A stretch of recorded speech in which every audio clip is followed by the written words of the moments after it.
Está aberta a sessão. Sob a proteção de Deus, iniciamos os nossos trabalhos. Convido o deputado César Lacerda para secretariar a mesa.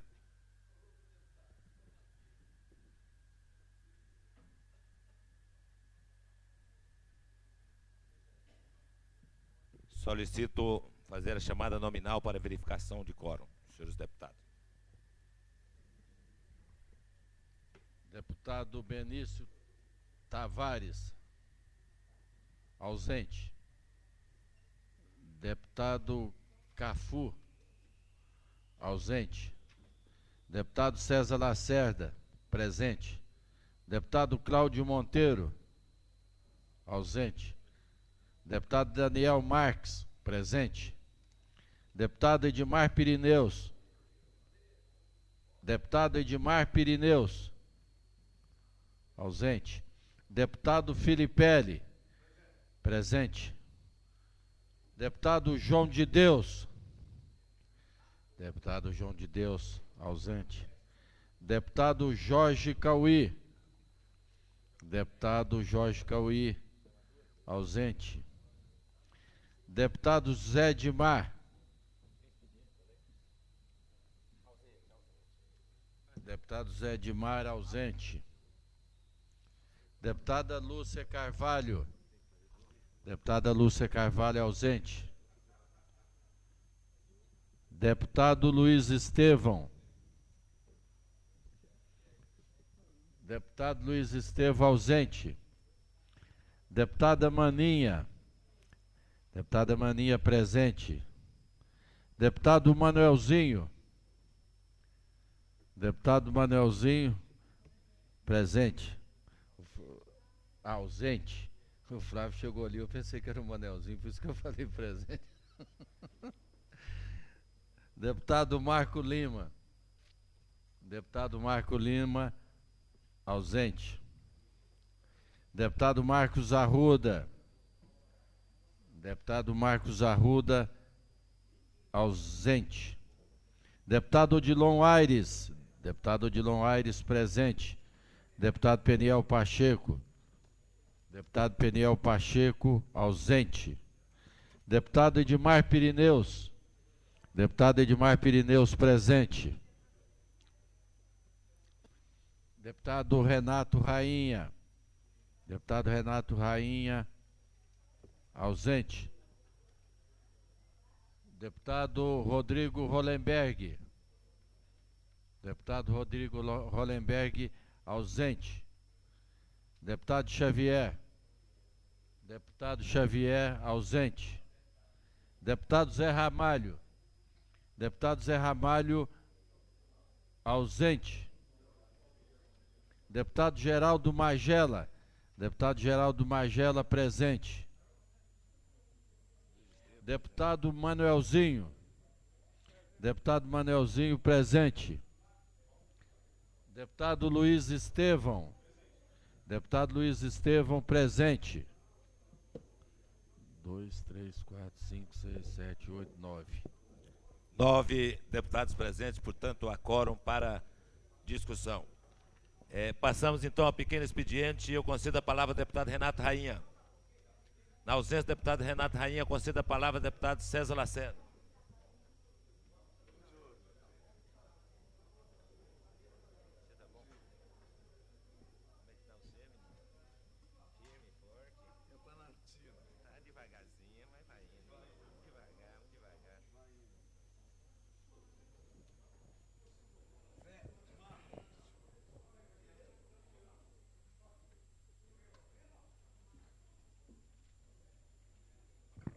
Senhor presidente, senhora deputada, senhores deputados. Senhor presidente, nada melhor do que um dia atrás do outro e tendo uma noite no meio. Ontem, nessa mesma casa, eu fui acusado por um deputado de estar defendendo empresários. Seria muito bonito se a deputada Maninha viesse aqui em plenário e não defendesse a sua classe de médicos. Seria muito difícil ver o deputado Manelzinho não defender aqui os taxistas. Eu defendo o empresário porque sou empresário e conheço a situação dos empresários. São geradores de empregos, são geradores de riquezas e que trabalham honestamente. Nós temos que trabalhar contra o mau empresário. Hoje, senhores deputados, vejo na ordem do dia um projeto de lei desse mesmo deputado Peniel Pacheco, concedendo o título de cidadão honorário a um grande empresário do Distrito Federal. Então, nada mais um dia depois do outro. Ontem atacou aqui os empresários e hoje pede título a um dos maiores empresários. E vamos dizer a verdade, o empresário até que tem determinadas contestações no nome dele.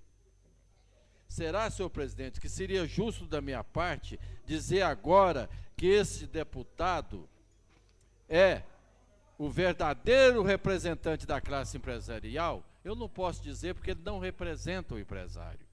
Como aconteceu ontem comigo, não, senhor presidente, não seria justo, pois eu sempre soube que determinados projetos agradam a algum segmento ou mesmo pode até desagradar outros. Porém, não é por isso que devemos deixar de usar o voto consciente, com medo de sermos taxados de representante desses ou daquele segmento, ou daquele grupo. Aliás, senhor presidente, como sempre me é peculiar, ontem exerci a minha prerrogativa de voto e o fiz de maneira a atender a minha consciência e o ideal do povo que me elegeu. É preciso que tenhamos consciência, meio minuto para terminar, senhor presidente, de que querer ser dono do voto dos outros deputados é não respeitar as divergências e partir para o confronto pessoal. Essa casa é uma casa onde devemos combater ideias e não pessoas. Devemos discutir e tentar mais novos deputados e pares dessa casa. Se as ideias defendidas não significam aliciamento de voto, significam, eu acredito que não, naquilo que nós pensamos. O mundo é construído em ideias em cima de grandes ideias. Aliás, se discutir e defender opiniões for considerada coação de voto, seria melhor nós mudarmos a ordem de nosso trabalho nessa casa, eliminando a fase de discussão de projetos e partirmos para a votação.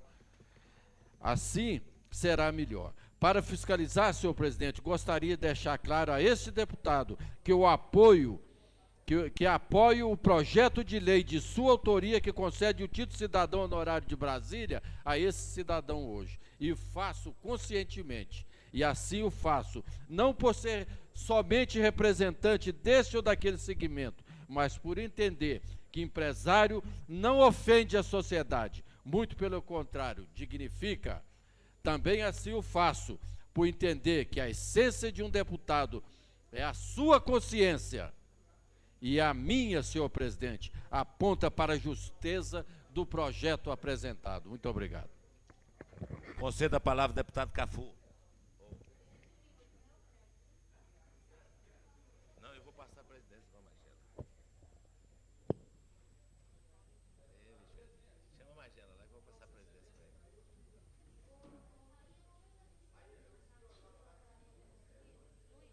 Olha lá a Magela lá.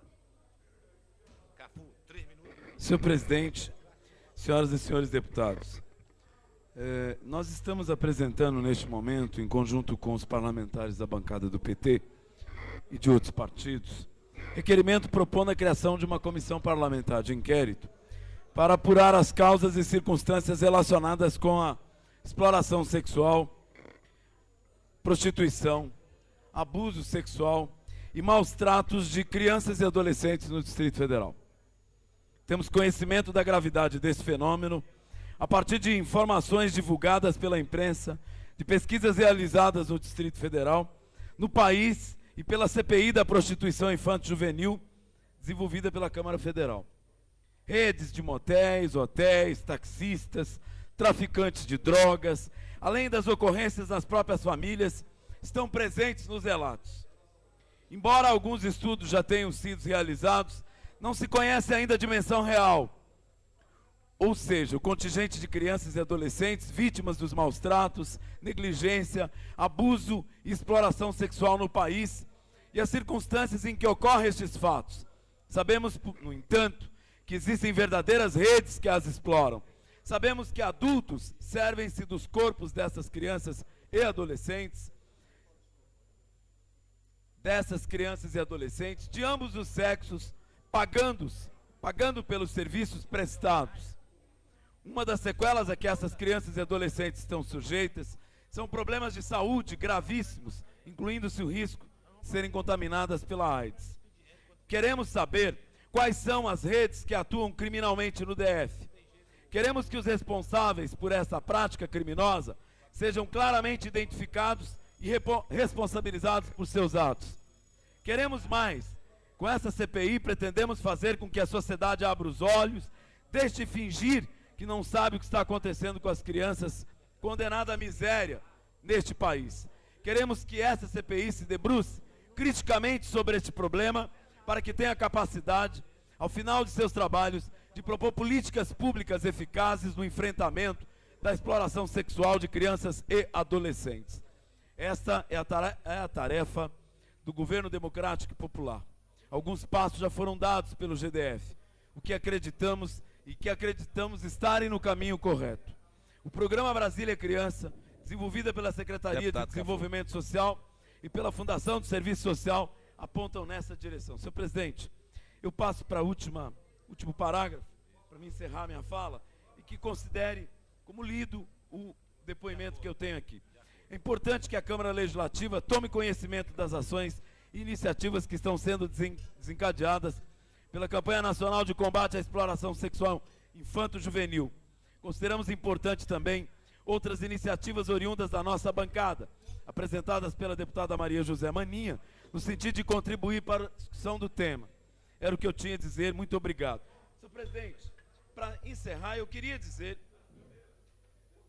que o Jornal de Brasília publica na coluna Tribuna da Cidade uma matéria em que se faz afirmações de que uma companheira de bancada, a companheira Maninha, é mentirosa.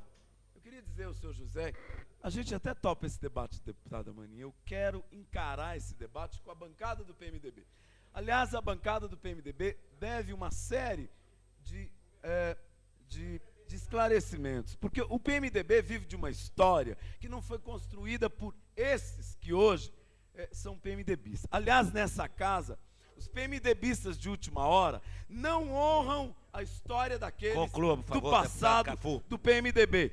Esse debate a gente topa. Agora, utilizar de mecanismo, eu só queria dizer ao senhor Roberto Jorge, que eu queria debater com essa casa. Nós, governo atual, pagamos 120 milhões de reais de papagaio do Roriz. Eu queria discutir isso.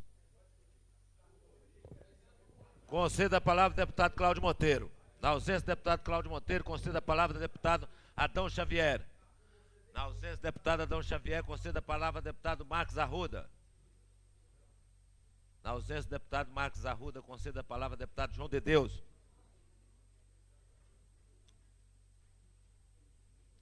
Conceda a palavra ao deputado Renato Rainha. Edmar, assuma a presidência. Faz favor.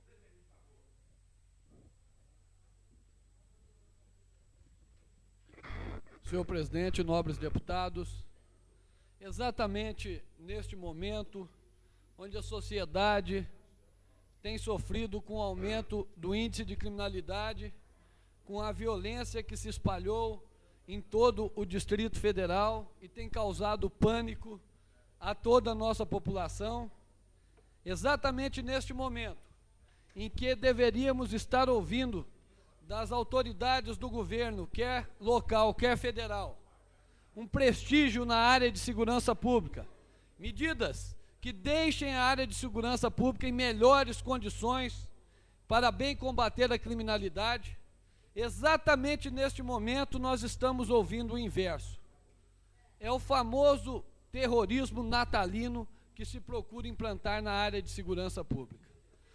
Hoje, abrindo os jornais, nós estamos vendo o governador informar que talvez terá que tomar medidas para não efetuar mais o pagamento da isonomia e, consequentemente, da proporcionalidade aos policiais civis. É bom que se ressalte que esse pagamento da isonomia e da proporcionalidade, ele não decorre de nenhum favor governamental. Ele é oriundo de princípio incerto no artigo 241 da Constituição Federal, que estabeleceu a isonomia dos delegados de polícia com as demais carreiras jurídicas. Princípio esse confirmado 3 vezes no Supremo Tribunal Federal por 11 votos, ou seja, a unanimidade. A proporcionalidade remuneratória atribuída aos demais policiais civis com relação à categoria de delegados de polícia também não é um favor governamental. Ela decorre de princípio incerto em leis federais, a Lei 2266 e a 7995. E o que nós estamos vendo? O que nós estamos vendo é a tentativa de destruir completamente a área de segurança no Distrito Federal. O senhor governador do DF, que pessoalmente assumiu um compromisso ainda em campanha com os policiais civis, de continuar mantendo um direito constitucional e legal que já vinha sendo garantido há quase 4 anos. Ele assumiu esse compromisso com os policiais e a primeira atitude adotada por este governador foi cassar a isonomia e a proporcionalidade. Senhor presidente, eu peço a Vossa Excelência que tenha a mesma paciência que teve com o líder do PT, e eu sei que Vossa Excelência é justo e me dará. Concedo mais um minuto, deputado Renato. Então, senhor presidente, o que nós estamos vendo hoje? O senhor governador ameaçar que vai reduzir, porque a volta para a tabela é uma redução de 75% do salário da Polícia Civil. Isso vai gerar um caos na instituição. A cidade vai ficar sem segurança pública. Vai ficar. E a gente quer o quê? A população pede para que o governo, tanto local como federal, atue com seriedade, dotando os órgãos de segurança, e especificamente aqui falando da Polícia Civil, das condições necessárias a bem desempenhar seu mistério, qual seja de combater a criminalidade. Nós não podemos permitir que neste momento de fim de ano, onde todos ficam imbuídos do espírito de Natal, ficam mais sensibilizados do calor humano, que os policiais que são trabalhadores e pais de família sofram mais uma vez esse terrorismo de que terão seus salários reduzidos em 75%. Até onde vai essa irresponsabilidade? Até onde? É preciso tomar medidas enérgicas no sentido de corrigir isso. É preciso que a Constituição Federal seja respeitada, que as leis sejam respeitadas, que as decisões judiciais sejam acatadas e que seja conferida à Polícia Civil, sem ameaças do contrário, o direito sagrado à isonomia e à proporcionalidade, pois remunerando o policial a contento e com dignidade, a sociedade terá reais condições de segurança pública. Perseguindo os policiais, desmantelando os órgãos de segurança, o governo vai estar a favor da criminalidade. E isso nós não podemos permitir no Distrito Federal. Conceda a palavra ao deputado Luiz Estevam.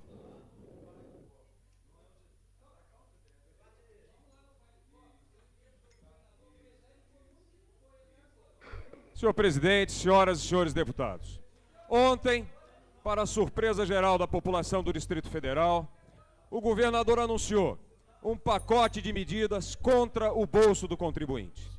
E o carro-chefe desse pacote é um aumento despropositado das alíquotas do IPTU, a pretexto de aumentando a arrecadação do Distrito Federal. Luiz, eu gostaria de solicitar dos deputados Cafu e Renato Rainha que dessem condições. Olha, não, espera aí. Olha, eu gostaria de pedir, deputado Cafu e deputado Renato Rainha, manter o decoro para que o deputado Luiz Estevam possa continuar sua palavra. Obrigado, senhor presidente. Mas dizia eu que há pretexto de com isso gerar recursos para fazer obras nos próximos anos no Distrito Federal. E o que existe de verdade é outra história. O governo gastou recursos que não tinha. como eu venho denunciando desde o início do ano desta tribuna. Em junho, mandou a esta casa um projeto de suplementação orçamentária baseado num inexistente excesso de arrecadação. Resultado, denunciado o fato por mim ao Tribunal de Contas do Distrito Federal, o Tribunal de Contas deu um prazo de 30 dias para que o governo explique as razões pelas quais mandou à Câmara Legislativa um projeto falando em suplementação por excesso de arrecadação, quando o Tribunal de Contas apurou que ao invés de excesso o que havia era um déficit.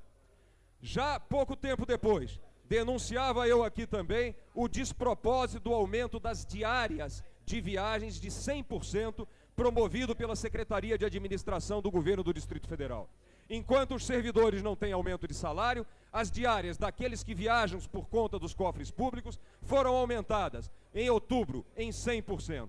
Para minha surpresa, em debate na Rádio CBN, o secretário de governo disse que desconhecia o assunto e poucos dias depois soubemos que o governo tinha gasto até outubro quase 5 milhões de reais em viagens de servidores para fora do Distrito Federal. Além disso, o metrô, uma obra na qual não foi colocado um só parafuso este ano pelo governo do Distrito Federal, teve a sua despesa administrativa simplesmente dobrada no presente ano. Quer dizer, enquanto a obra estava sendo tocada, a despesa administrativa era uma. Agora que a obra está parada, simplesmente conseguiram, com a sua incompetência, dobrar o custo de administração de uma obra que não caminha. Por essas e outras coisas, isso sim, é que o governo do Distrito Federal não tem dinheiro. Porque, além disso, realizou uma licitação para propaganda, no valor de 21 milhões de reais, que é exatamente o valor daquilo que pretende agora tomar do bolso do contribuinte com esse aumento despropositado do IPTU. Eu gostaria de dizer o seguinte: não adianta fazer propaganda dizendo que a saúde pública está uma maravilha, quando a gente vê a televisão ontem e vê uma senhora que não pôde ser atendida no hospital de base porque não havia um simples aparelho para cortar o seu gesso. Não adianta falar bem da saúde pública quando nós abrimos o jornal hoje e vemos a revolta da população porque o hospital de Taguatinga não tinha ontem médicos para atender ao povo do Distrito Federal. Não adianta falar bem da segurança quando nós vemos o que está acontecendo na Polícia Civil e quando nós vemos a situação da violência no Distrito Federal, em que os jornais hoje relatam os casos de violência em lugares públicos do DF, com a presença no Distrito Federal, com o surgimento já dos trombadinhas, quando nós sabemos que houve este ano mais assaltos a banco do que nos 10 últimos anos somados, e quando nós vemos também o caso de violência contra uma senhora moradora da 111 Sul, estampado hoje no jornal. Não adianta vir aqui falar e fazer propaganda falando das maravilhas da educação, quando nós sempre dissemos que no ritmo de construção de salas de aula, este governo, ao invés de diminuir, estaria aumentando o turno da fome. O que já admitiu o secretário de Educação em entrevista recente? Que as salas de aulas que estão sendo construídas não serão suficientes para acabar com o turno da fome e que o turno da fome continuará existindo no ano de 1996. As declarações não são minhas, as declarações são dos jornais e são de autoridades do governo, que admitem o seguinte: não adianta querer enganar o povo com essa propaganda, depois jogar a conta para o bolso de 360 mil famílias, e não adianta vir dizer que eu sou contra o aumento do IPTU, porque sou um grande proprietário de imóveis do Distrito Federal, não. O meu IPTU pode aumentar. Agora, eu quero saber por que a conta da propaganda vai ser jogada em cima de 360 mil pessoas, que muitas vezes têm apenas um apartamento para morar, ou uma casa humilde para morar, quando, na verdade, não tiveram sequer um tostão de aumento de salário nos últimos 12 meses. Para terminar, eu queria dizer o seguinte: foi dito aqui que o governador Roriz deixou não sei quantos milhões de papagaios. E nada como voltar aqui aquilo que foi dito nesta casa para desmentir essa falácia. Porque em depoimento nesta Câmara Legislativa, o senhor secretário de Fazenda admitiu, respondendo à pergunta minha, que encontrou os cofres do Distrito Federal em situação muito melhor do que qualquer outra unidade da Federação. E para terminar, senhor presidente, eu gostaria de dizer o seguinte: é lamentável, deputado Luiz Deus. eu vou concluir. É lamentável que o governo, por absoluta miopia política, se recuse a apoiar a oposição, quando a oposição assume colocações que defenderiam os interesses do governo. E eu quero lembrar aqui o caso do projeto da cidade estrutural. Conclua, deputado. Se a oposição, se o governo não tivesse mudado de posição e atacado o projeto da cidade estrutural, simplesmente porque os deputados da oposição se colocaram do lado do projeto, ele hoje poderia vender aqueles 800 lotes industriais e arrecadar com facilidade 10 vezes mais do que pretende arrecadar com o aumento do IPTU. E além disso, se criasse ali de 6 a 8 mil lotes residenciais, poderia ter hoje essas 174 invasões que infestam o Distrito Federal, alojadas de maneira decente dentro daquela região. É isso, meus amigos. O governo prefere combater os projetos de deputados independentes apoiados pela oposição sem verificar que a aprovação daquele projeto traria para os seus próprios cofres enormes benefícios. Isso sim é miopia política. Conclua, isso sim deputado. é sectarismo. Muito obrigado. Conceda a palavra à deputada Lúcia Carvalho. Acabou o expediente. No parlamentar está mais tempo. Luiz, conheci uma metralhadora sem rumo. Sem parar.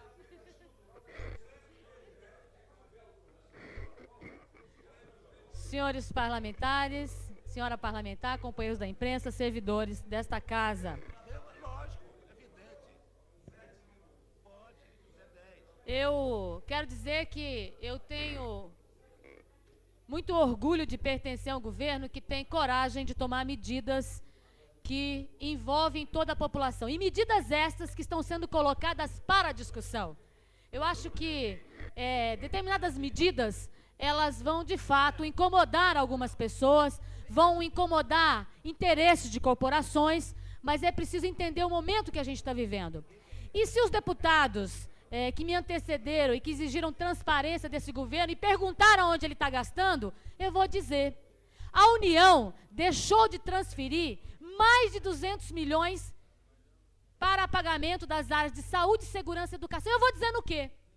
92 milhões só com aquele valor que a Polícia Civil recebe para ter a equiparação já há algum tempo e que é constitucional e que a União não repassa. Todo mês eles dizem, é o próximo mês, é o próximo mês. O governo disse, eu vou dar um basta, porque se acostuma, ele não vai cumprir mais medida constitucional. E aí eu acho legítimo que a categoria vá à greve, que a categoria reivindique sim, mas que aponte a metralhadora para o alvo certo, que é a União que não está cumprindo com seus compromissos constitucionais.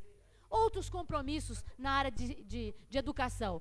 O governo do Distrito Federal pagou o plano Bresser, 24 milhões para os professores. É uma responsabilidade da União. O governo do Distrito Federal está pagando vale alimentação e creche, o que dá mais de 20 milhões. É também dever da União. Então foram gastos nada menos do que 200 milhões com o pessoal, responsabilidade da União, e nós precisamos ter uma posição da União. Eu me lembro aqui, senhores deputados, quando o Distrito Federal tinha dificuldades, nós, deputados da oposição, nos juntávamos ao governo local e nos propunhamos a estar lá lutando por verbas. Eu não vi, a não ser o deputado Rainha, se colocar para fazer esse lobby, ir atacar o governo federal porque está sendo injusto com o povo do Distrito Federal. Então, no mínimo, esta oposição hoje na casa, raras exceções, não está se preocupando em fazer a defesa do servidor, do patrimônio público. Está pensando apenas no seu umbigo, criticar medidas importantíssimas. Com relação a algumas medidas adotadas pelo governo, como, por exemplo, revisão do IPTU, vamos fazer aqui uma avaliação. Todos os imóveis estão com valor venal menor. A manter a alíquota a 0,3%, nós teríamos um imposto menor esse ano, abaixo do que foi medido pela inflação. 0,3% de alíquota, deputado Luiz Estevão.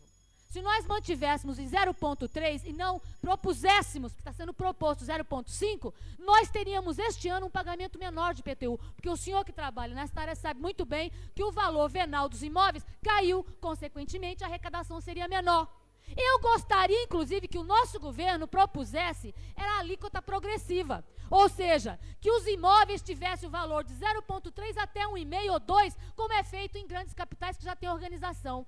Mas pasmem, senhores deputados, a nossa Secretaria da Fazenda, que está se preparando para isso, não tem ainda herdado 35 anos de descompromisso desses governos com a organização do Estado, não tem um arquivo que mostre onde estão os imóveis de maior valor, onde é que estão os imóveis que tenham maior edificação, onde estão os imóveis que têm habites e não têm habites, ou seja, há um descontrole absoluto desse Estado para que se implante hoje o imposto progressivo, que seria justo. Você estabelecer uma alíquota variável em que cobrasse mais dos terrenos maiores, cobrasse mais dos terrenos com localização melhor, enfim, isto não foi possível porque não existe um arquivo de toda a propriedade imobiliária no Distrito Federal. É um absurdo, mas é verdade. Nós propusemos isso e o nosso governo disse que não poderia por este motivo, mas que caminha nesse sentido, de ter cadastrado imóvel a imóvel para que a gente possa fazer justiça em breve,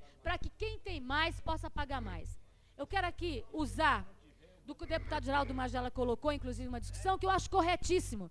Devíamos cobrar 0,5 de quem tem um imóvel, 0,51 para quem tem dois, e assim progressivamente. Porque aí sim, aqueles que têm centenas e até, diria, milhares de projeção no Distrito Federal, pagariam sim o imposto que corresponderia com a sua quantidade, com a sua propriedade. Eu acho que nós temos que avançar para isso, como bem disse deputados que me antecederam. E para finalizar, com relação ao IPVA, eu acho que vocês estão lembrados da ECO 92.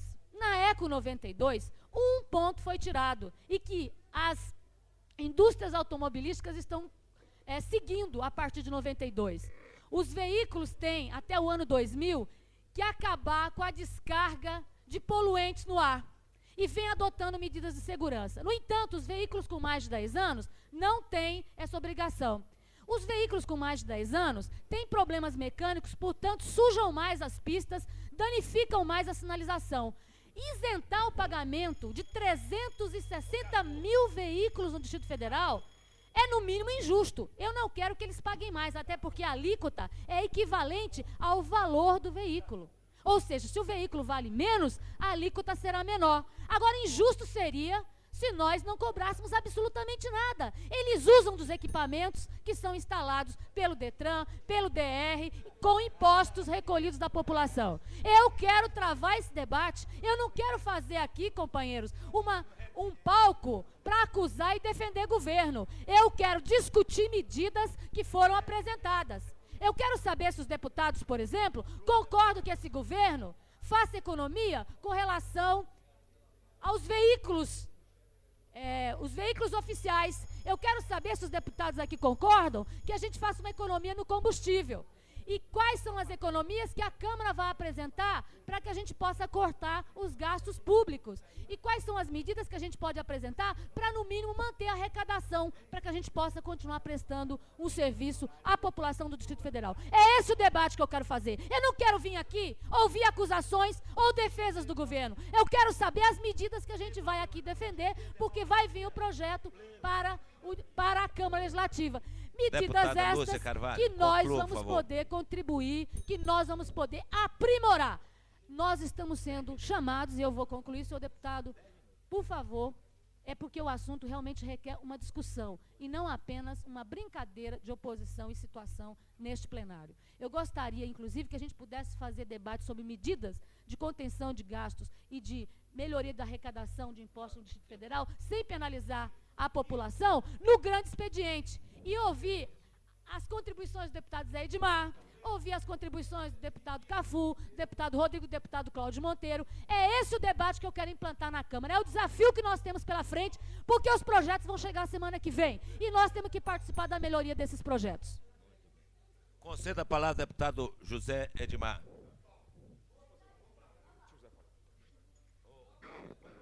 Senhor presidente, falo aqui em nome do PSDB, visto que o deputado Marcos Arruda não está presente, mas aproveito aqui para... Estou alegre com o pronunciamento, principalmente da deputada Lúcia Carvalho. Agora peço que não fique somente no discurso, peço realmente que seja efetivo, mas a prática não diz isso que a senhora fala. Vejam bem, quando a senhora fala medidas que possam aumentar a arrecadação. Nós aprovamos, e o governo sancionou o projeto do bolão comunitário, que deve aumentar a arrecadação em 20%. Mas porque é um projeto meu, não é implantado pelo governo. Veja bem, o governo faz uma medida aí de nota fiscal e tudo mais, que não dá em nada. E gasta rios de dinheiro em publicidade na Rede Globo e outras emissoras de televisão, mas não faz o bolão comunitário que foi feito em Florianópolis e que rendeu muitos benefícios àquela sociedade. E que foi claro, nós aprovamos. Quanto debate foi feito em cima do bolão comunitário? E que hoje o governo não implanta. É medida, deputada.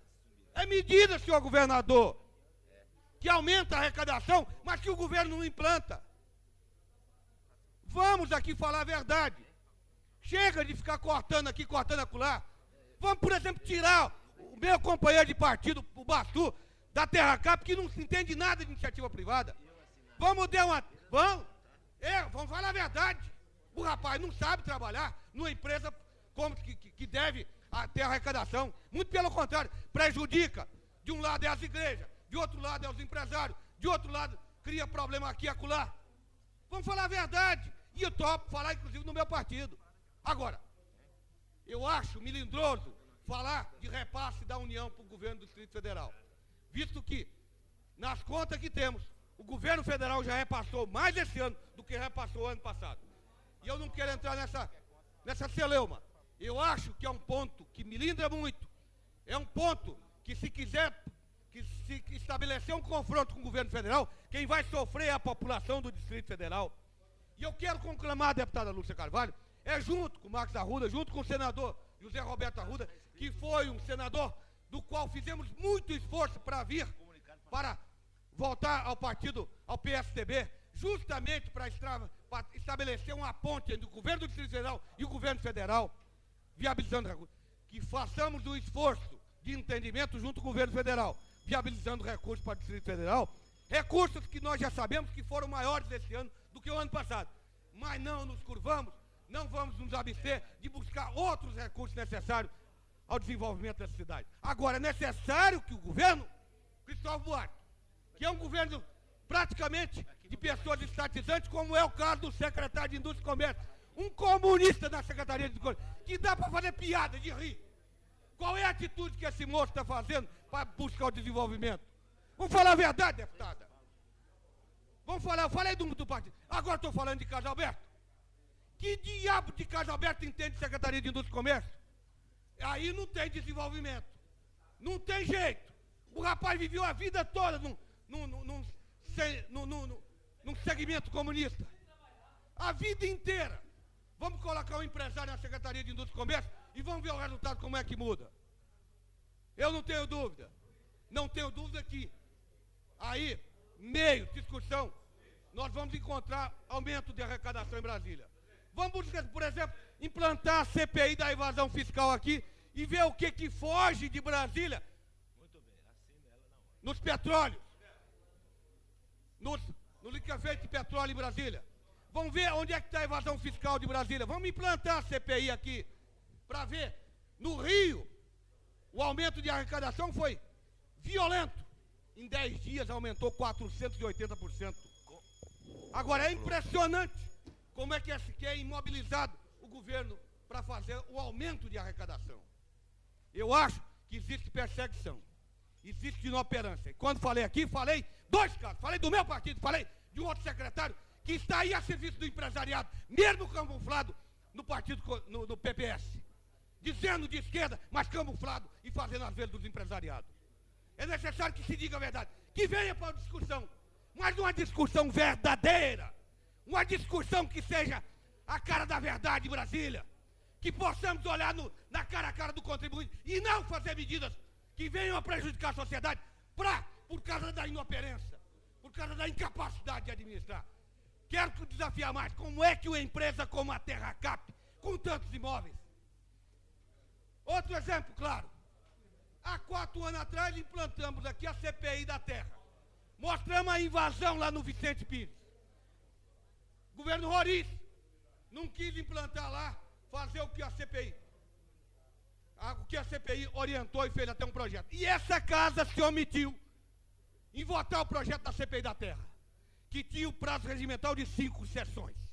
E aí eu quero falar da mesa anterior, da Câmara, deputado Benício, que nós não votamos. Houve manobra. Mas aqui continua do mesmo jeito, o projeto continua nessa casa. Agora, aquilo ali é o Águas Claras 2. Pelo menos o governo Roriz... Conclua, deputado Zé Edmar. Estou concluindo. Mandou fazer o projeto Águas Claras 2 e o Paulo Zimbre fez a custos altíssimos daquilo. Cadê que a Terra Cap implantou? Aquilo rende mais de 200 milhões de dólares a Brasília. E se nós não fizermos aqui com aquele dinheiro venha para os cofres, estão indo para os cofres dos grileiros, de quem está retalhando. Quem é que não vê ali entre Taguatinga criando uma cidade? Uma invasão de rico criando ali. Só vê a invasão da estrutural, dos pobrezinhos. Mas dos ricos, tampam, é venda. Dos pobrezinhos tem que tirar, mas dos ricos, deixam lá. Eles vão continuar tendo as benesses do poder. Parece até que vamos nos enganar todos. Vamos enganar a sociedade. Conclua, vamos deputado. chamar o debate, deputada Lúcia. Um debate sério, consistente, que possamos nos orgulhar de ser deputado dessa casa. Convido o deputado Cláudio Monteiro para usar da tribuna e, ao mesmo tempo que convido o deputado Zé Edmar a assumir a presidência dessa sessão.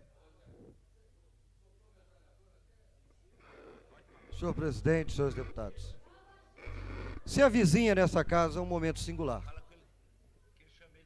em que nós não ficaremos apenas no discurso entre oposição e situação. A responsabilidade do destino dessa cidade, sobre como o contribuinte vai colaborar, vai estar na mão de cada um de nós. E eu espero que essa responsabilidade seja bem encarada e seja levada a sério por todos indistintamente. Medidas como essas anunciadas são medidas amargas, que nos embute obrigatoriamente a duas perguntas: o porquê e o para quê. O porquê está vinculado a se o Distrito Federal, aonde precisa cortar suas despesas, aonde está a sua receita, e se a sua receita é incompatível com as suas despesas, e por quê? Ao longo desses meses, nós não tivemos a oportunidade de viabilizar outras fontes. E o para quê? Se alteradas essas alíquotas, a sociedade vai poder gozar da efetiva ação do Estado, dando a contrapartida em obras e serviços essenciais. Então, essas perguntas terão que ser obrigatoriamente feitas e respondidas no âmbito dessa casa. Por que? É uma pergunta que eu desejo fazer. Não é porque o valor hoje é insuficiente para o pagamento das contas, até porque podemos diagnosticar que a União não tem repassado adequadamente os recursos, que há um corte sistemático desde o governo Collor, dos repasses da União para o governo do Distrito Federal, mas há uma outra parte do porquê que devemos questionar. Por que o setor produtivo está ausente do Distrito Federal? O nobre deputado Edmar Cordeiro, começou colocando a coisa no caminho certo. Infelizmente, da metade para o fim do seu discurso, ele se distorceu. Quando o setor produtivo não se instala no Distrito Federal, é porque a Terra Cap tem uma visão exploradora de imobiliária. Não tem a preocupação com o setor de disponibilizar a terra socialmente. E disponibilizar a terra socialmente não significa só dar residência, não. Significa entender as regras de mercado e as regras que estão aí espalhadas por todas as unidades da federação, onde o empresariado vem quando encontra campo e encontra atrativos. No Distrito Federal, isso não existe. Por quê? Porque a grande imobiliária deseja ter apenas o acúmulo e o patrimônio de suas terras para servir a seus interesses, e não ao interesse da coletividade. E não é o defeito da Secretaria de Indústria e Comércio, não. Porque o Conselho de Desenvolvimento Econômico do Distrito Federal viabilizou 700 propostas de implantação, das quais apenas 175 saíram do papel. Aonde é que está o defeito? Em quem disponibiliza a terra ou quem aprova os projetos? Os projetos foram aprovados. Os empregos, nobre parlamentar, não foram gerados por uma condição simples: a retenção da terra. Vamos buscar esse debate sempre. E eu quis trazer aqui nessa casa, com uma convocação que apresentei, o secretário de Indústria e Comércio, para que ele pudesse colocar a todos indistintamente qual é a posição. E aí não vamos voltar ao esquema comunista, não comunista, até porque essa já é uma matéria suplantada, já está desgastado esse discurso. Então, senhor presidente, senhores deputados, eu espero que haja maturidade na elaboração dos dados, até porque uns dispõem de dados e outros não, até porque uns apresentam informações que, a meu ver, não dizem a verdade, ou não se coadunam com aquilo que deve ser transposto à sociedade. Nós queremos saber qual é a despesa real, qual é o custo, quais são os repasses, como e onde vamos investir, até porque a sociedade está sendo chamada a uma parcela maior de sua colaboração. Será que a sociedade está disposta a isso? Nós é que vamos ter que responder, auscultando essa sociedade. Será que o recurso arrecadado vai se viabilizar em termos de obras essenciais ao conjunto da sociedade? Num país civilizado, o governo propõe até aumento de impostos, mas diz à sociedade que esses impostos serão aplicados em tais e tais áreas, em tais e tais obras. E aí a sociedade vai optar: eu quero essa obra ou não quero essa obra, ela é essencial ou não é essencial. Eu quero que a sociedade possa opinar. Deputado, eu escutei atentamente o seu discurso e não lhe interrompi. Eu espero que nós tenhamos a oportunidade, aí no fórum dessa casa, ouvir a toda a sociedade, pensar essa matéria com extrema responsabilidade e que possamos decidir em favor do conjunto da sociedade. Apenas discurso, oposição e situação, sim subserviente e não inconsequente, não irá contribuir. E vamos buscar dados que sejam reais. Essa história de dizer que a isenção de veículo com mais de 10 anos traz uma fuga de receita enorme para o Distrito Federal, não é verdade. Não é verdade porque o valor do veículo é um valor já depreciado. Se nós levarmos em consideração a economia, um veículo numa empresa se deprecia e vai a custo zero em 5 anos.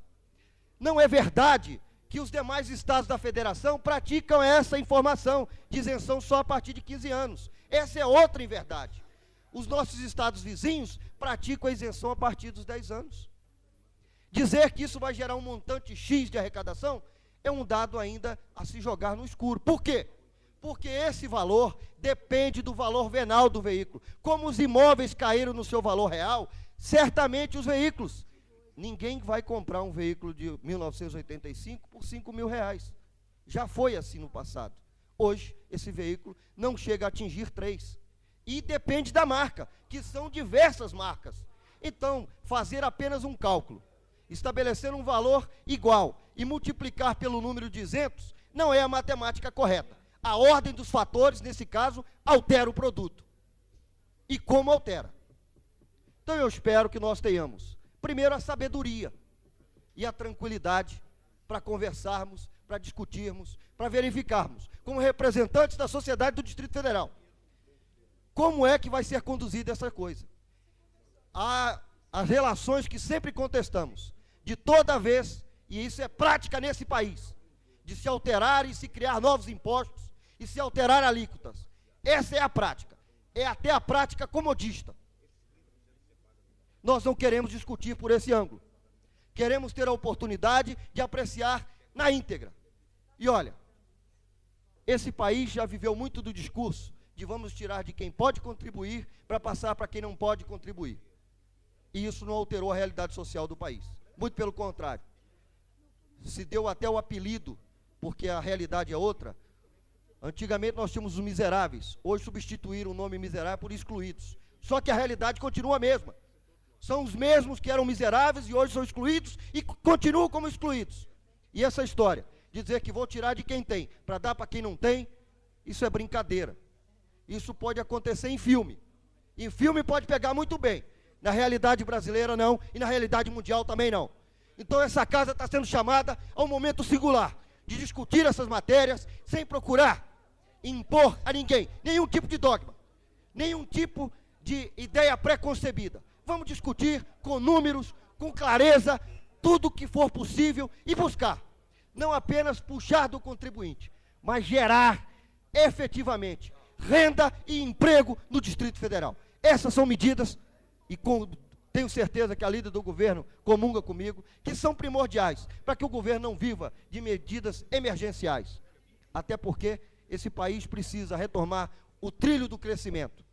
E para isso, o poder do governo é fundamental como indutor, não como pai, não como patrono, não como patrocinador, mas como indutor desse desenvolvimento. E aqui no Distrito Federal, quando as terras são do governo, esse papel se faz com maior presença. Temos que viabilizar o Distrito Federal. Já dizíamos ao longo de alguns anos que Brasília não pode viver com o pires na mão, dependendo única e exclusivamente da União. A União já deu o seu marco, já disse ao longo dos últimos governos, cortando na carne os recursos do Distrito Federal, fazendo uma drástica redução. E nós não tivemos a capacidade, ao longo de todo esse período, até por não querer acreditar que tínhamos que viabilizar o setor produtivo dessa cidade. É importante essas medidas? São fundamentais. Vamos discuti-las e vamos encontrar nessa casa, que é um fórum legítimo, alternativas para o conjunto da sociedade. Muito obrigado, senhor presidente. Passaremos agora ao comunicado de parlamentares. Convido para fazer uso da palavra o deputado Miquias Paz.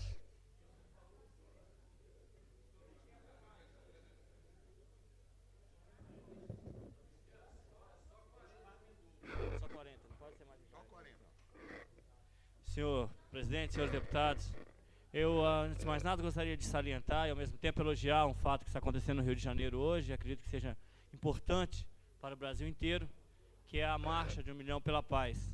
A gente não pode deixar passar em branco esse momento, por entender que o país precisa estar em estado de alerta, no momento em que a violência vem tomando as mais diversas formas, as mais diversas variações, principalmente no momento em que o país inteiro tem acelerado o índice de desemprego, a dificuldade em relação à moradia. Hoje, mais do que nunca, é fundamental que a gente se organize em prol da paz. E se organizar em prol da paz é discutir desenvolvimento e, naturalmente, é discutir medidas que contornem os grandes problemas sociais que se alastram. E aí a gente tem que fazer uma cobrança, e hoje já tem se repetido essa cobrança, e eu queria me referir a um número especificamente. Este número é algo em torno de 240 milhões. Este número tem um significado muito importante. 240 milhões aproximadamente é o que o governo federal se comprometeu no decorrer deste ano em repassar para o Distrito Federal. Não por gostar dos olhos do governador do Distrito Federal, não, mas por uma obrigação legal. O governo federal teria que repassar 240 milhões.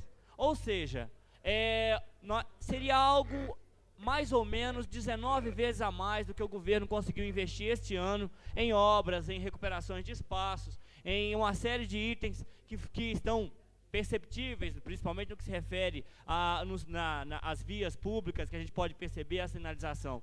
Ou seja, seriam algo em torno de 19 vezes a mais. Esse descompromisso do governo federal para o governo do Distrito Federal. Nós, particularmente do PCdoB, sempre tivemos uma postura muito clara em relação a esse projeto instalado no Palácio do Planalto. Nós sempre tivemos um alerta, mas por entender a conjuntura, por entender o processo que se passava, por administrar Brasília, tivemos a compreensão que devíamos até tentar compreender este governo federal. Mas, por um lado, e infelizmente, se comprova que nós tínhamos razão. Comprova-se qual era a intenção do governo federal para com o Brasil e para com Brasília especificamente. Ao percebermos esse nível de escândalo que vem acontecendo, como é o caso Civan, e que, como a gente comentou ontem, que o culpado, do que aconteceu na Civan é a Polícia Federal que descobriu o que aconteceu, né? Não é quem fez a falcatrua, não é quem roubou, não é quem está tentando fazer negociata por debaixo dos panos, não. O culpado é quem descobriu. Essa é a cara do governo federal. É assim que o governo federal tem agido em relação à administração pública, e principalmente na moralidade. A gente ontem percebeu mais uma das atitudes do governo federal ao insistir na contratação da filha do presidente. Essa contratação que foi rebatida por várias vezes por entidades organizativas, dos trabalhadores, dos servidores públicos, essa categoria que nesse projeto neoliberal com certeza é que vem mais sofrendo, é que vem mais tendo que pagar o pato nesse processo, essa categoria percebe qual seria o significado de não se ter o concurso público de forma clara. Esse é um exemplo evidente. Quer dizer, hoje começa a se desmascarar, começa a cair por terra o que é o Fernando II. O que é que o Fernando II pretende para o Brasil? No momento em que há esse não repasse de algo em torno de 240 milhões, isso significa um grande desastre para o Distrito Federal. O Distrito Federal conseguiu assumir responsabilidades, como por exemplo no caso da Polícia Civil, por iniciativa muito forte do deputado Cláudio Monteiro, por trabalhar nesse sentido. O governo do Distrito Federal percebeu a importância de se garantir esse pagamento. Só que, com um compromisso assinado, com um compromisso público e notório do governo federal, de que haveria esse repasse, e nenhum centavo desse repasse comprometido foi feito. Imaginem o que significa 240 milhões para uma economia como a do Distrito Federal. Uma cidade que ainda se encontra em processo de desenvolvimento, uma cidade que ainda se encontra em condições de se tentar organizar a sua própria produtividade, essa cidade que depende, que abriga o governo federal, por isso da obrigação, e a gente faz questão de salientar, não é nenhum favor do governo federal para com o Distrito Federal, é uma obrigação. É um repasse que não foi feito e as duras penas a administração do Distrito Federal tem sofrido e, consequentemente, a população do Distrito Federal sofre por não ter novos investimentos. Ou seja, seriam exatamente 20 vezes mais o que se conseguiu fazer de novos investimentos no Distrito Federal, é o que significaria a totalização desse repasse. Ou seja, teríamos condições de gerar emprego, teríamos condições de garantir as folhas de pagamento, teríamos condições de garantir os ajustes que foram feitos para os funcionários públicos. E é com essa diferença que a gente está tendo que trabalhar. E é por isso que é importante que a gente saia desse palanque, que comece inclusive a fazer discussões de como partidos que a nível local estão aqui na oposição, mas que são partes integrantes e sólidas do governo federal, como é que esses partidos, como é que esses deputados nossos podem se responsabilizar também para com isso, porque é muito fácil chegar nessa tribuna e dizer que o governo do Distrito Federal não está fazendo nada, mas também não se compromete em ir ao seu partido a nível federal e fazer discussões com o seu partido a nível federal. É muito simples chegar nessa tribuna, dar pancada no governo do Distrito Federal e não ter a coragem de conversar com a liderança dos seus partidos que dão sustentação para o governo de Fernando Henrique Cardoso e fazer com que este governo assuma os compromissos legais. E não é fazer política simplesmente não, mas é o compromisso daqueles que receberam seus votos. Ou seja, está na hora das pessoas que aqui sobem para reclamar, assumir a sua parcela de responsabilidade também. Porque no momento em que o governo do federal deixa de passar, sustentado por partidos grandes como PMDB, como PFL, estes partidos têm responsabilidade no tocante à esfera federal. Eles sustentam esse governo federal. Então caberá aos deputados que aqui desta casa pertencem a esses partidos a nível nacional que cobrem essa postura do governo federal e que exijam que os seus partidos façam pressão para que o governo federal libere o que é devido, libere a parcela que é obrigação. Não é ampliar, ninguém está pedindo para ampliar nada não, é tão somente para que se cumpra aquilo que é garantido pela lei.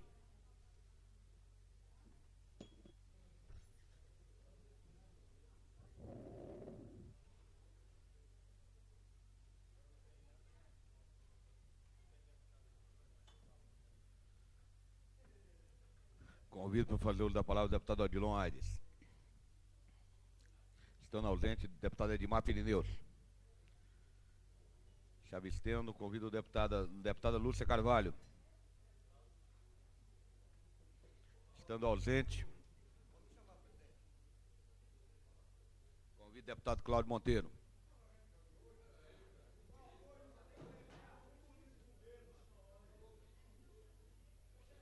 Senhor presidente, senhores deputados, tive a oportunidade de tocar na minha primeira intervenção num tema extremamente preocupante para a sociedade do Distrito Federal, que é a questão do aumento de tributos e as reduções do governo.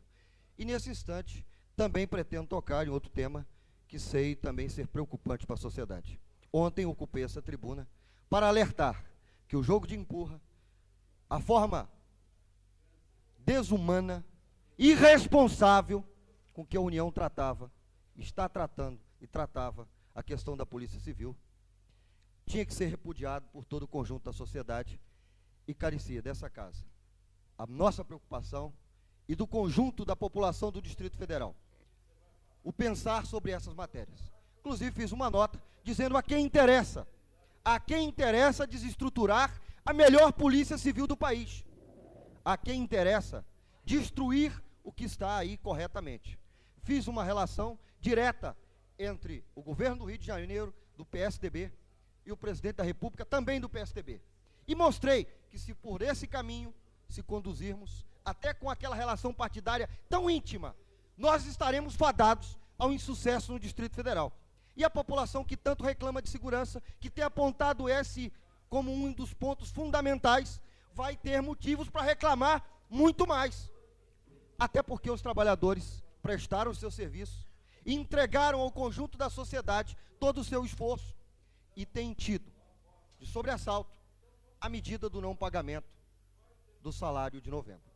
Ontem tivemos a oportunidade de passar o dia empreendendo esforços nesse sentido e tentando mostrar à União que ao praticar esse ato estaríamos penalizando a sociedade do Distrito Federal, penalizando de forma mais grave, até porque repasses dos recursos para o governo do Distrito Federal, para a Polícia Civil, não é favor, é mandamento constitucional.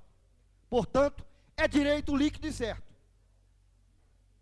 Tentar tergiversar sobre essa questão, dizendo que se pretende apresentar um projeto, que esse projeto está sendo conduzido no Ministério da Justiça. É um filme que eu já assisti 5 vezes.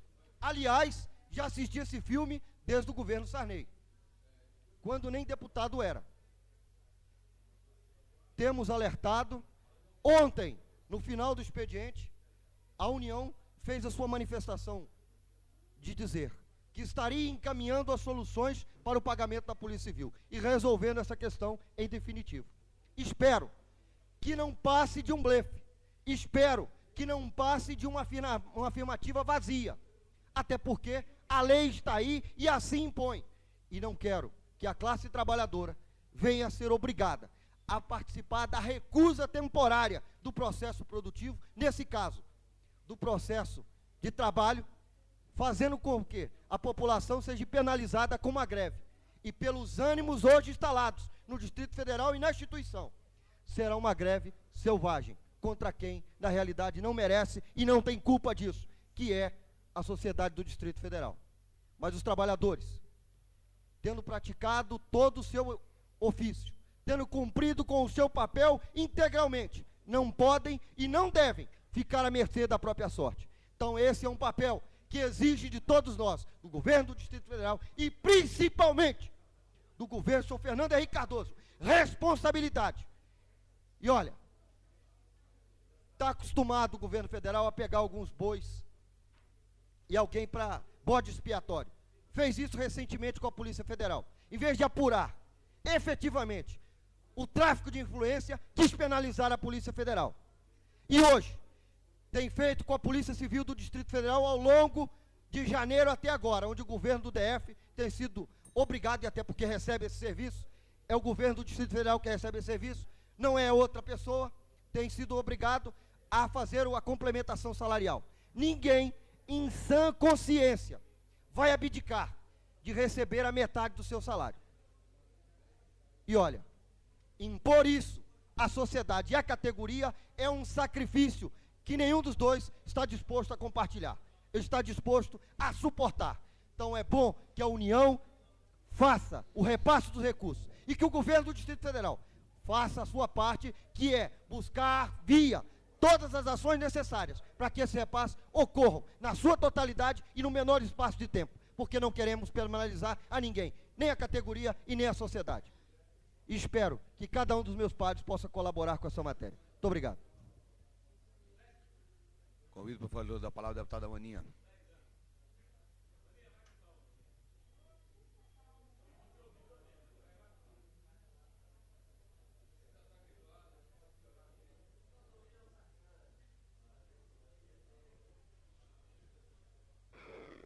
Senhor presidente,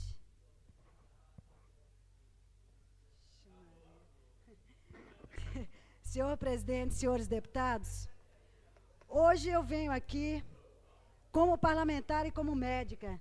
Aliás, fiz questão de trazer a minha maleta de medicamentos para, de alguma forma, receitar algumas coisas que precisam ser receitadas nesse plenário, né? Eu gostaria, de primeiro lugar, trazer aqui uma vacina antirrábica para, de certa forma, acalmar os ânimos de uma oposição raivosa, inconsistente, que não é capaz de trazer a verdade à luz dos fatos. E talvez, quem sabe, com uma antirrábica, a gente consiga acalmar estas pessoas. A seringa está aqui, no devido momento a gente pode até aplicar a injeção. Trago também aqui um diazepínico.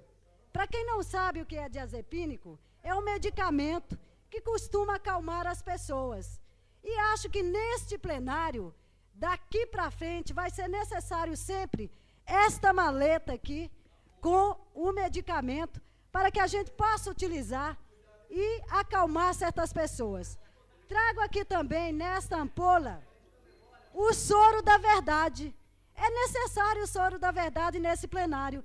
Quem sabe, alguns indivíduos aqui dentro, ao aplicar o soro da verdade, serão capazes de deixar de mentir da forma como vem mentindo habitualmente. Então, senhores deputados, este plenário, na verdade, está precisando de um tratamento que eu gostaria de indicar.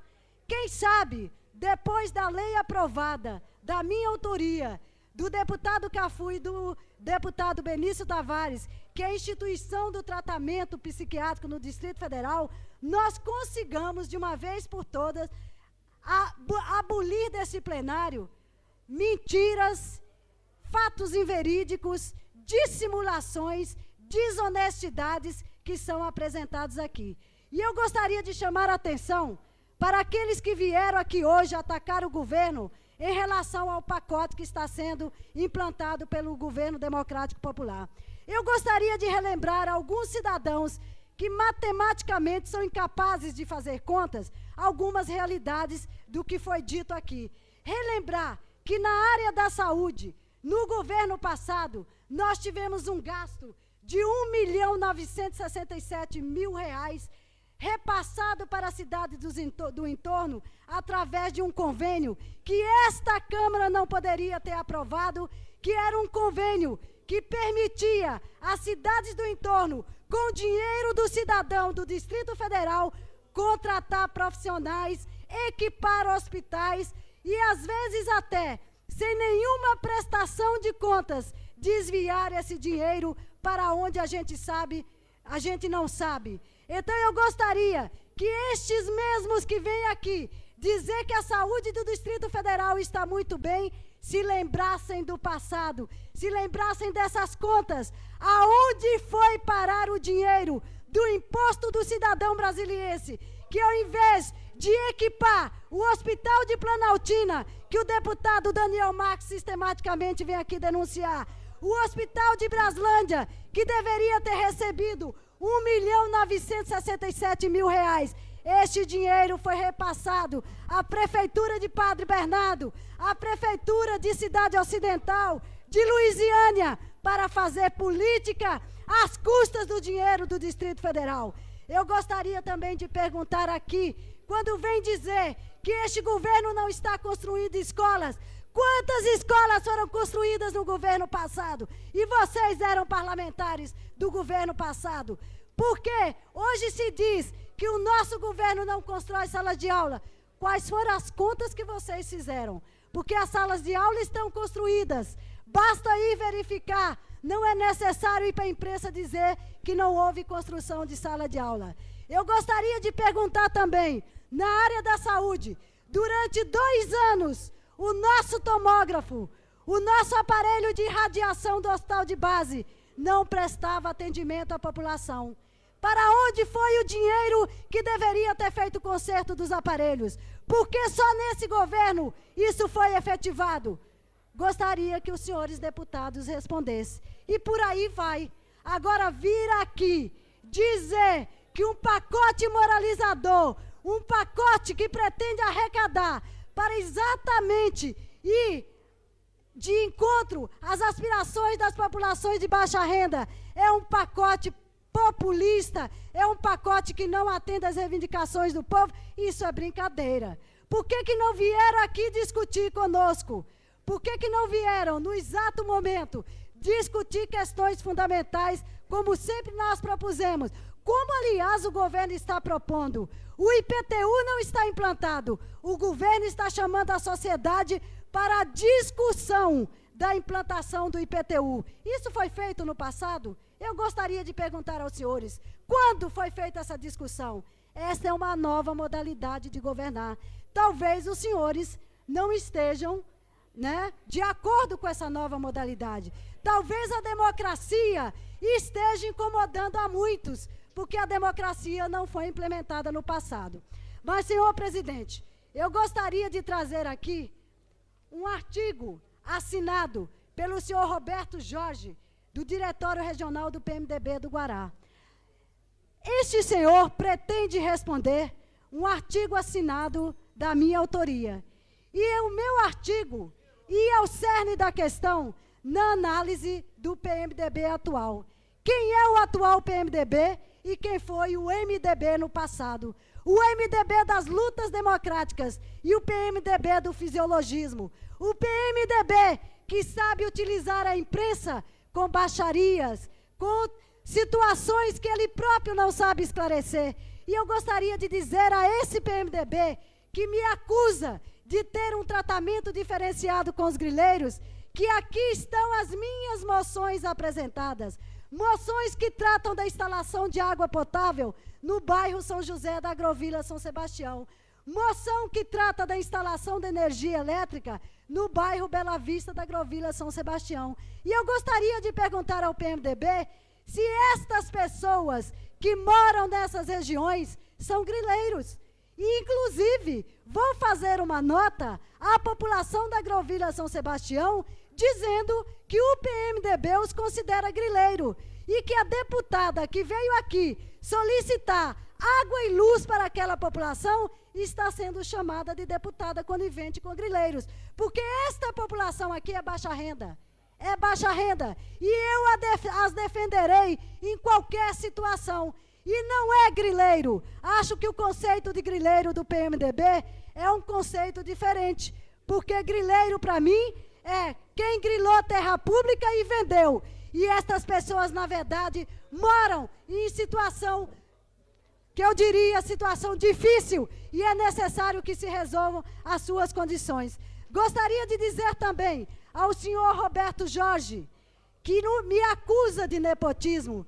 Aliás, eu gostaria até que o Jornal de Brasília, que sistematicamente, no plano geral, tem colocado notinhas dizendo que a bancada do PMDB tem nos seus gabinetes funcionários familiares. Eu gostaria de pedir ao Jornal de Brasília, que no plano geral tem colocado essas notas, que nos fornecesse o nome dos deputados que têm parentes nos seus gabinetes. Porque o que fazem aqui nessa coluna, de dizer que o meu marido, secretário de administração, está na secretaria por nepotismo, é desconhecer a vida passada do Antônio Carlos de Andrade. E desconhecer, muito mais do que isso, o que significa a palavra nepotismo.